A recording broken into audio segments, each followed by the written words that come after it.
Dans cette nouvelle vidéo, nous allons voir l'étude du sens de variation d'une fonction du second degré à l'aide de sa dérivée. Et puis on vérifiera graphiquement sur la calculatrice TI83 et TI82.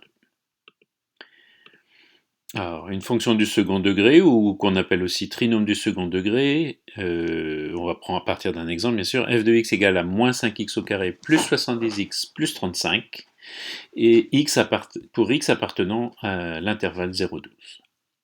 Alors en combinant bien sûr les différentes règles de dérivation, la dérivée d'un trinôme du second degré, f de x égale ax au carré plus bx plus c, nous donne f' de x, la dérivée, égale 2 fois ax plus b.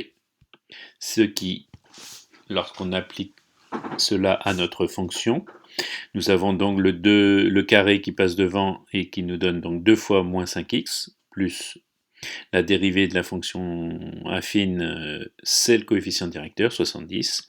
Donc effectivement, une fois qu'on a effectué 2 fois moins 5x, ça nous fait moins 10x plus 70, l'expression de la dérivée de notre fonction f.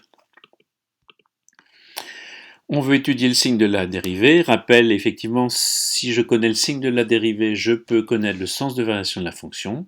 Alors la règle, c'est que lorsque la dérivée est positive sur un intervalle de x, alors la fonction est croissante sur cet intervalle. Et lorsque la dérivée est négative sur un intervalle de x, alors la fonction est décroissante sur cet intervalle. Appliquons cela, on va donc, pour savoir connaître la valeur frontière pour laquelle la dérivée change de signe, on va résoudre l'équation f' de x égale 0, ce qui revient à résoudre moins 10x plus 70 égale 0. Je passe le 70 à droite en changeant de signe, ce qui me donne moins 10x égale moins 70. Après division, donc, nous allons avoir x égale moins 70 sur moins 10, ce qui donne x égale 7. Rappelons que pour une expression de la forme ax plus b égale 0, avec xs la solution de cette équation, et lorsque a, le coefficient, donc qu'on pourrait dire le coefficient directeur de la fonction affine correspondante, est négatif, alors ax plus b est positive avant xs et négative après xs, ce qui donne pour notre exemple, donc moins 10x plus 70 est positif pour x inférieur à 7 et négatif pour x supérieur à 7. Alors récapitulons tout ça dans notre tableau de variation. Effectivement, donc x, on a dit que la fonction était définie entre 0 et 12. La valeur frontière pour laquelle la dérivée s'annule, c'est x égale 7. Et donc d'après ce qu'on a établi à la diapo précédente, donc entre x compris entre 0 et 7, la dérivée est positive. Et quand x est supérieur à 7, c'est-à-dire ici compris entre 7 et 12, la dérivée est négative. Ce qui nous donne donc que lorsque la dérivée est positive, la fonction est croissante, et lorsque la dérivée est négative, la fonction est décroissante.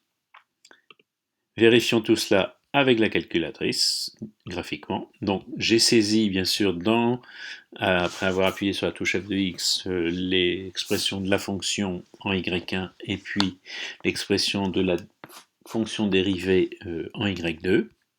J'ai déjà réglé la fenêtre d'affichage. Nous observons donc en bleu la fonction du second degré, on reconnaît effectivement la parabole, et puis la fonction dérivée, une fonction affine décroissante. Nous allons rechercher, grâce à l'outil donc calcul, seconde trace, la racine, c'est-à-dire la valeur pour laquelle la dérivée s'annule. Donc on va descendre sur la courbe rouge. Donc la bande de gauche, on peut prendre effectivement 5. Bande de droite, on va prendre 8, on connaît la réponse, ça peut aller vite. Valeur initiale, je vais reprendre 5, et effectivement, j'ai la dérivée qui s'annule pour x égale 7. Et effectivement, quand x est inférieur à 7, la dérivée est positive, c'est-à-dire la droite est au-dessus de l'axe des abscisses. Et pour x plus grand que 7, la dérivée est négative, c'est-à-dire que la droite est en dessous de l'axe des abscisses. Recherchons maintenant le sommet de cette parabole, c'est-à-dire le maximum, donc seconde trace. On va prendre 4 maximum. Bande de gauche, on va prendre 5.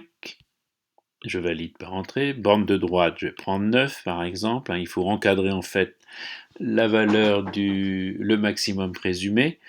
Valeur initiale, je peux reprendre 5. Je valide et effectivement le maximum est bien obtenu pour x égale, aux arrondis près bien sûr, x égale 7 et prend la valeur bien sûr de 280. Donc effectivement il y a bien correspondance entre le signe de l'arrivée, la dérivée pardon, positive et la fonction est croissante jusqu'à x égale 7, puis lorsque la dérivée est négative, la fonction est décroissante au-delà de x égale 7. Voilà, cette petite vidéo est terminée.